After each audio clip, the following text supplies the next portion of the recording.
Hello everyone, সবাই কেমন আছো? আশা করি সবাই ভালো আছো, আমরাও ভালো আছি। Welcome back to my channel baby moon Puja 8324। তো দেখো, আজকে আমাদের এখানে প্রচণ্ড পরিমাণে বৃষ্টি হয়েছিল সকালবেলায়। এর মধ্যে দেখি এই সকালবেলায় বৃষ্টির মধ্যে এই দাদুটা আমাদের বাড়ির সামনে এসছে ঘাস কাটতে। তার বাড়িতে নিশ্চয় গরু বা ছাগল কিছু রয়েছে। আর এই দেখো আমাদের বাড়িতে অপরাজিতা গাছটা। এরপরে আমি চলে আসলাম বিছানা তুলতে। এখন আমি বিছানাটা গুছিয়ে নেবো। আর এই দেখো আমার মাম্মামকে দেখতে পাচ্ছ, ও মশারির ভিতরে ঢুকে কেমন খেলা করছে। ও মশারির ভিতরে থাকতে ভীষণ ভালোবাসে। রাত্রিবেলা যদি ওকে মশারি টাঙিয়ে দিই, ও অর্ধেক রাত্রে ঘুম থেকে উঠে বসে বসে খাটের উপরে ও মশারিটাকেই দেখে। মশারিটা যেহেতু পাখার হাওয়াতে নড়তে থাকে, তো তোমরা আজকে আমার ব্লগটা দেখতে থাকো।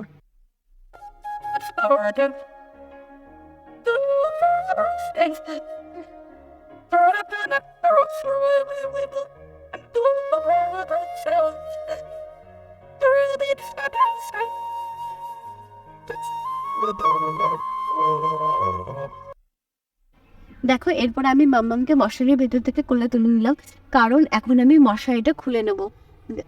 আর ওকে অনেকক্ষণ পর আমি কোলে নিয়েছি। আজকে সকালে ঘুম থেকে ওঠার পরে এই মাত্র ও আমার কোলে উঠলো। কোলে উঠে তো ও ভীষণ খুশি। এরপর দেখো আমি মশারিটা গুছিয়ে নিচ্ছিলাম। ওকে আমি এক দুবার খাটে বসাতে চেয়েছিলাম, কিন্তু ও না কিছুতেই খাটে বসতে চাইছে না আজকে। কেন বলো তো, বাইরে না প্রচণ্ড পরিমাণে মেঘ ডাকছিল, আর মেঘের আওয়াজও বারবার ভয় পেয়ে যাচ্ছিল। তাই দেখো, ওকে যতবার বসাচ্ছি ততবার ও আমার কোলে আসার জন্য কান্না করছে। তাই আমি ওকে কোলে কোলে নিয়ে কাজ করার চেষ্টা করব। আমি না সেরকমভাবে ওকে কোলে নিয়ে না কাজ করতে পারি না, আমার প্রচণ্ড হাতে ব্যথা করে। তাই এরপরে দেখো আমি ওকে বাইরে নিয়ে এসেছি। বাইরে নিয়ে এসে বলছি, দেখো মাম্মা বৃষ্টি হচ্ছে বাইরে। না, ও কিছুতেই সেসব দেখবে না। ও বারবার কি বলতো, ওর ঘুমটা না ভালো হয়নি আজকে। তার জন্য ও বারবার না আমার কোলে মাথা দিয়ে ঘুমানোর চেষ্টা করছে। কিন্তু ওকে আমি দেখাচ্ছিলাম যে সকালের বাইরেটা কত সুন্দর, দেখো।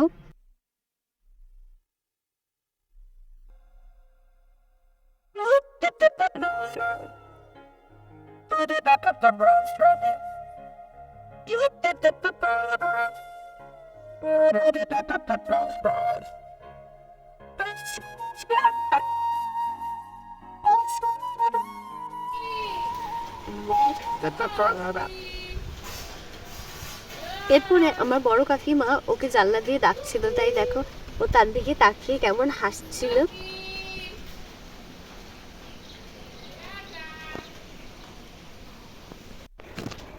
কেসে বাবা এগুলো কি আছে? টা টা টা টা টা টা টা টা টা এটা গাড়ি দেখো। টা টা টা আবার আমি দেখো, আবার আমি দেখো। ও খপ। না না না না না না।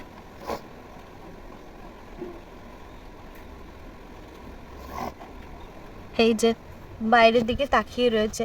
এরপরে আমার মা ওকে নিচে নিয়ে গেল। আমি মাকে বললাম, মা তুমি ওকে নিয়ে যাও, ও কিছুতেই নিচে বসে থাকছে না, আমি কোনো কাজ করতে পারছি না।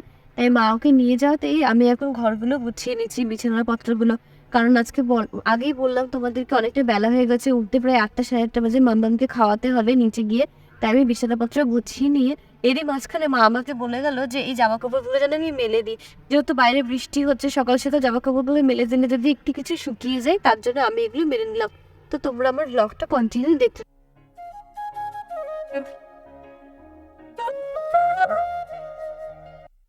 এরপরে আমি মাম্মামকে খাইয়ে জামা কাপড় পরিয়ে রেডি করিয়ে বিছানায় বসিয়ে দিয়েছিলাম, আর ওই পাখাটা নিয়ে খেলছিল।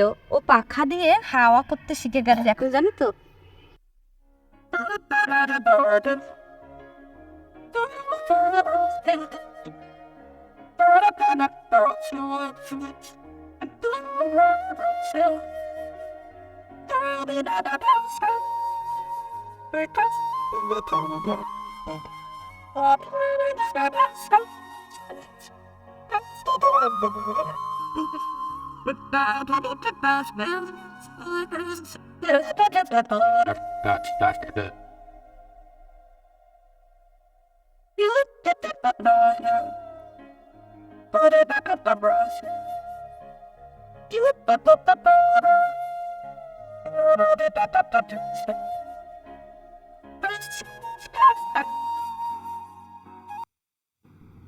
এরপরে আমি সবজিগুলো কেটে নিয়েছিলাম মেয়ের খিচুড়ি বানাবো, তাই সেই সবজিগুলো কেটে নিয়েছিলাম। যে আর আজকে আমাদের মেনু হবে ডাল, আলু ভাজা, পটল ভাজা, মাছের তরকারি, আর হচ্ছে ইলিশ মাছের সর্ষে বাটা। আর এই যে সকালের ভাতও বসিয়ে দিয়েছিলাম। সকালের ভাতটা হচ্ছে, দেখতে পাচ্ছ তোমরা।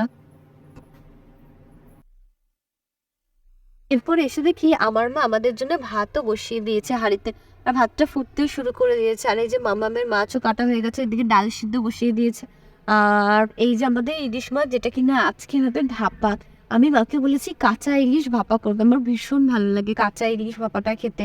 আর এই যে আজকে আমাদের সকালের মেনুতে ছিল বেগুন পোড়া আর আলু সিদ্ধ আর আমতেন। তো তোমরা আজকে আমার ব্লগটা কেমন লাগলো কমেন্ট করে প্লিজ জানিয়ে। যদি কিছু ভালো লেগে থাকে অবশ্যই আমার ব্লগটা কন্টিনিউ দেখতে থেকো। তো আজকের মতো আমি আসছি, টাটা বাই, ভালো থেকো সবাই।